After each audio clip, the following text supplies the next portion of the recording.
exist photographs that should never have been taken. Images so profoundly disturbing that medical professionals have debated whether displaying them violates human dignity itself. In a forgotten corner of rural Virginia in 1971, a young woman gave birth to something that challenged everything we thought we knew about human genetics, family bloodlines, and the darkest secrets families will kill to protect. Her name was Sarah May Whitaker, and when the doctors first saw what emerged from her womb, 3 of them walked out of the delivery room. One never practiced medicine again. The child born that October morning wasn't just the product of incest. It was the culmination of something far more sinister, a bloodline so tangled, so corrupted by generations of deliberate inbreeding that scientists would later call it impossible. Yet the medical records exist, the photographs exist, the child existed for the brief time it was allowed to breathe. But here is what will haunt you long after this video ends. Sarah May was 17 years old, and when authorities demanded to know who the father was, every adult male in her family, her father, her uncle, her grandfather, even her own brother, claimed responsibility. Not out of shame or confession, but out of pride. They were protecting something they called the pure line, a family tradition that had been carefully maintained for over a century in the hills of Appalachia, where outsiders never ventured and questions were answered with violence. The child lived for 6 days. In those 6 days, it would rewrite medical textbooks and reveal a family secret so grotesque that the FBI would eventually classify the case files, sealing them away from public view for 50 years. Those files were quietly declassified in 2021. Almost no one noticed. Almost no one knows what they contain. Tonight, you're going to learn why some truths are buried so deep that even speaking them aloud feels like trespassing on sacred, cursed ground. The Whitaker name first appeared in the census records of Roanoke County, Virginia in 1847, when Joshua Whitaker claimed 200 acres of mountain land that no other settler wanted. The soil was poor, the winters brutal, and the nearest town was a 3-day ride through treacherous terrain. But Joshua wasn't looking for prosperity. He was looking for isolation. And in those remote hollers, where morning mist clung to the mountainsides like secrets refusing to lift, the Whitaker family began an experiment that would span 5 generations. Joshua brought with him 2 wives, his legal wife Martha and her younger sister Rebecca, who he claimed as a companion under frontier law. The local preacher, desperate for any congregation in the wilderness, blessed both unions. By 1855, Joshua had fathered 14 children between the 2 sisters. But here is where the story takes its first dark turn. When those children came of age, they didn't seek spouses from neighboring families. They married each other. The family journals discovered decades later in a hidden cellar beneath the original homestead reveal a disturbing philosophy. Joshua believed that mixing bloodlines weakened the human spirit, diluted what he called the divine essence that God had placed in his family line. He convinced his children that they were chosen, special, and that their purity must be preserved at all costs. By the 1880s, the Whitaker family tree wasn't a tree at all. It was a twisted vine looping back on itself again and again. The children born from these unions were different. Neighbors whispered about the Whitaker offspring who never spoke, who walked with strange gaits, whose eyes held an emptiness that seemed to look through you rather than at you. Local doctors refused to attend Whitaker births after 1890, claiming the family was cursed. But the family didn't see a curse. They saw perfection. Each generation doubled down on the practice, convinced that they were approaching some kind of genetic ideal that the outside world was too corrupt to understand. By 1920, the Whitaker bloodline had become something that defied natural law.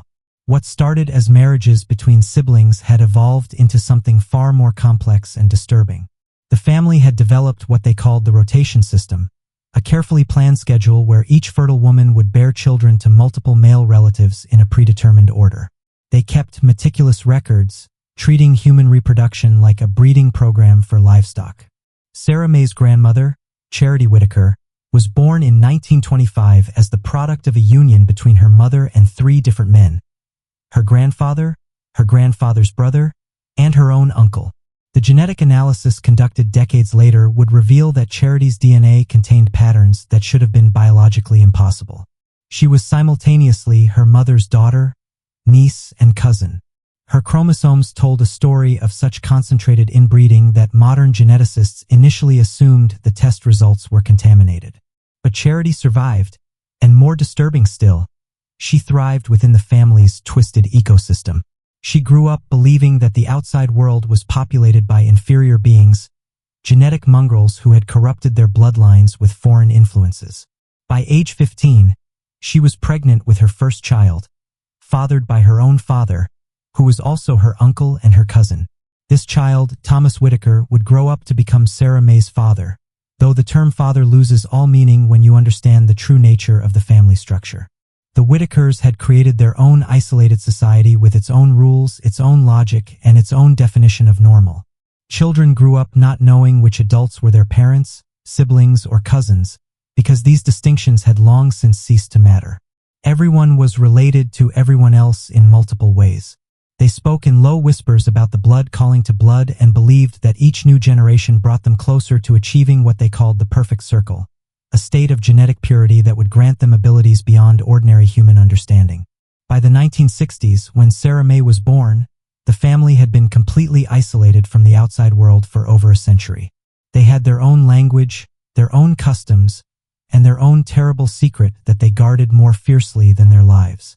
That secret was about to be born into the world. And when it would shatter every assumption about the limits of human genetic deformity. Sarah May Whitaker was 17 when she realized she was carrying something that felt different from the other pregnancies she had witnessed in her family. By that age, she had already given birth twice, once at 14, once at 16. But both children had died within hours of birth, their tiny bodies too malformed to sustain life.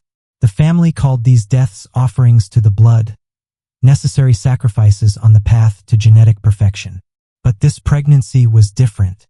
Sarah May could feel the child moving in ways that defied explanation.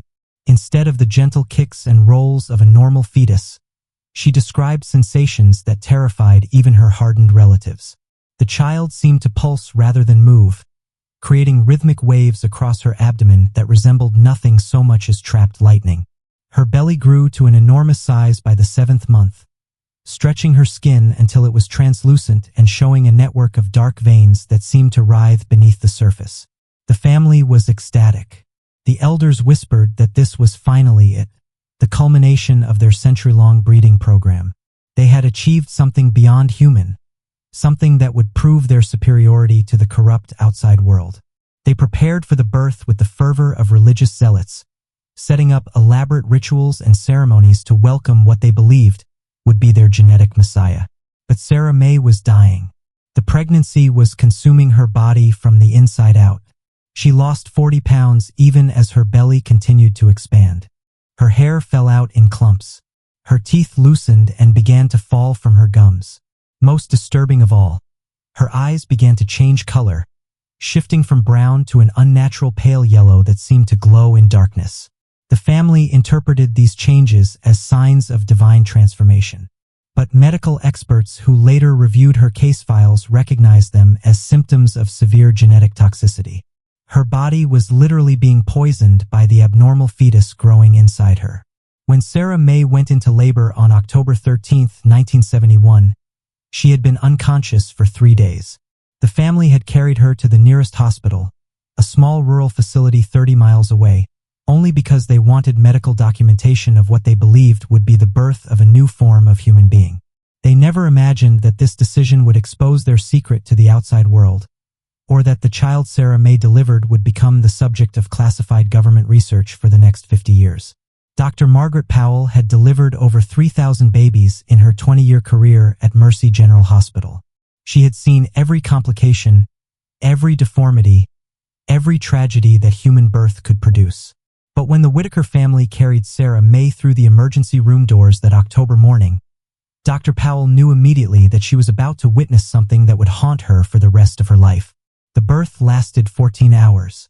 Sarah May never regained consciousness, her body racked by contractions so violent that they shattered 2 of her ribs. The medical team struggled to monitor the fetus because its heartbeat produced patterns that their equipment couldn't properly read. Instead of the steady rhythm of a normal heart, the monitors showed irregular clusters of activity that resembled brain waves more than cardiac function. Nurse Patricia Williams, who assisted with the delivery, later testified that the sound coming from Sarah May's womb wasn't the usual fetal heartbeat, but something that sounded almost like whispering. When the child finally emerged, the delivery room fell into complete silence. What Dr. Powell saw defied every principle of human anatomy she had ever learned. The infant was technically alive. It breathed, its heart beat, its eyes moved, but it was shaped in ways that seemed to mock the very concept of human form. Its skull was grossly enlarged, nearly twice the size of a normal newborn's head, but transparent enough that the brain was visible through the skin. That brain was unlike anything in medical literature. Instead of the normal folded structure, it appeared to be composed of dozens of smaller, separate organs that pulsed independently of each other. The child's limbs were fused in impossible configurations. Its arms emerged from its torso at wrong angles, ending in hands that had too many fingers arranged in spiral patterns. Its legs were twisted around each other like vines, and where feet should have been, there were instead formations that resembled tiny faces, complete with moving eyes and mouths that opened and closed soundlessly. Most disturbing of all was the child's face, or faces, because there were 3 of them overlapping and sharing features in a way that created an expression of constant silent screaming. If you're still watching, you're already braver than most. Tell us in the comments, what would you have done if this was your bloodline? Because what happened next would test the limits of human compassion and medical ethics in ways that still divide experts today. The child was alive, but was it human? Did it deserve to live? Or was keeping it alive an act of cruelty beyond measure? Dr. Powell had 6 days to answer questions that would challenge everything she believed about medicine, morality, and the nature of life itself. The child that Sarah May delivered was not supposed to survive. Every medical principle suggested that such severe deformities would be incompatible with life. Yet somehow this twisted amalgamation of human genetics continued to breathe, to move, to exist in a state that challenged the very definition of living. Dr. Powell made the decision to keep it alive, not out of hope, but out of a terrible scientific curiosity about what the limits of human biology could actually sustain.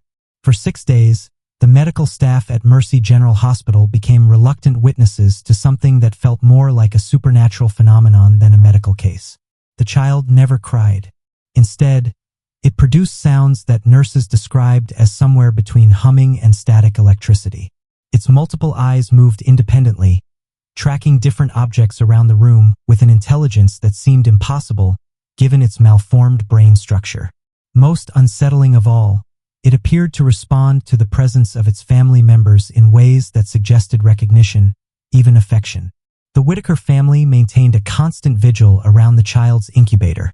They spoke to it in their strange dialect, sang songs that no one else could understand, and performed rituals that horrified the hospital staff.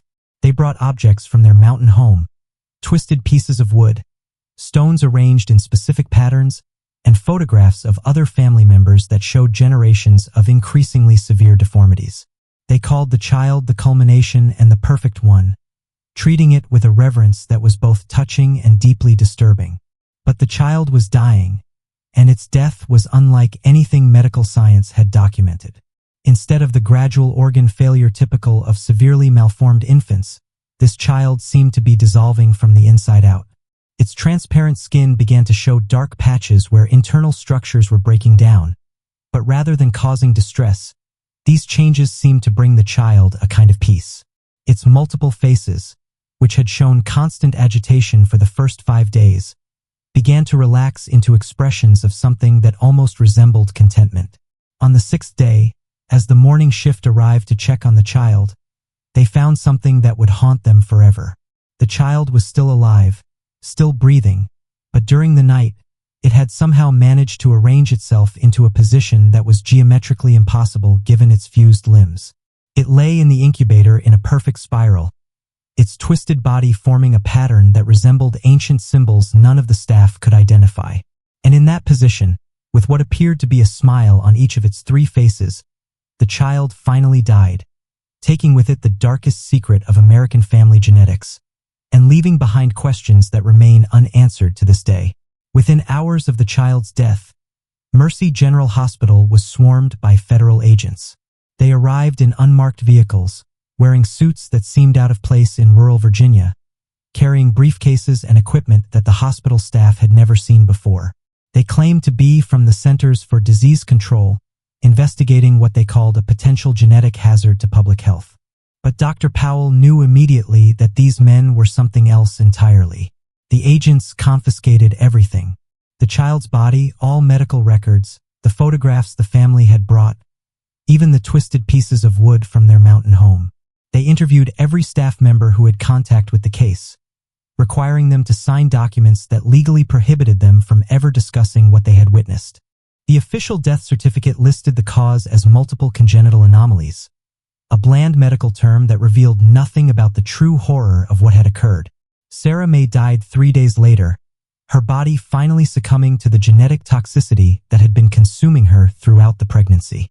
The Whitaker family, devastated by the loss of what they considered their greatest achievement, retreated back to their mountain compound and were never seen in public again.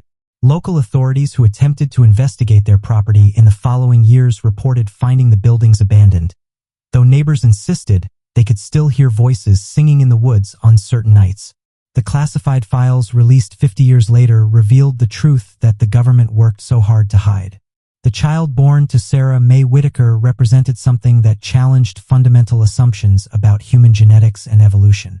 Its DNA contained sequences that appeared to be entirely artificial, as if someone had been deliberately manipulating the family's genetic code for generations. Most disturbing of all, analysis of the family's genealogical records revealed that their breeding program hadn't been random or accidental. It had been following a specific pattern, a genetic formula that seemed designed to produce exactly what Sarah May had given birth to. The final page of the classified report contains a single chilling paragraph. The Whitaker case suggests the possibility of intentional genetic experimentation spanning multiple generations conducted by unknown parties for unknown purposes. The family's isolation and systematic breeding program indicate a level of organization and long-term planning that exceeds what would be expected from isolated rural populations. Further investigation is recommended to determine if similar programs exist elsewhere in the United States. That investigation never happened, at least not officially. But somewhere in the mountains of Appalachia, in places where outsiders never venture and questions are still answered with violence, there may be other families following other programs working toward other culminations that we're not prepared to understand. The story of Sarah May Whitaker and her impossible child is over, but the questions it raises about the hidden corners of American genetics and the forces that might be manipulating them remain as dark and unanswered as the mountain hollers where such secrets are born.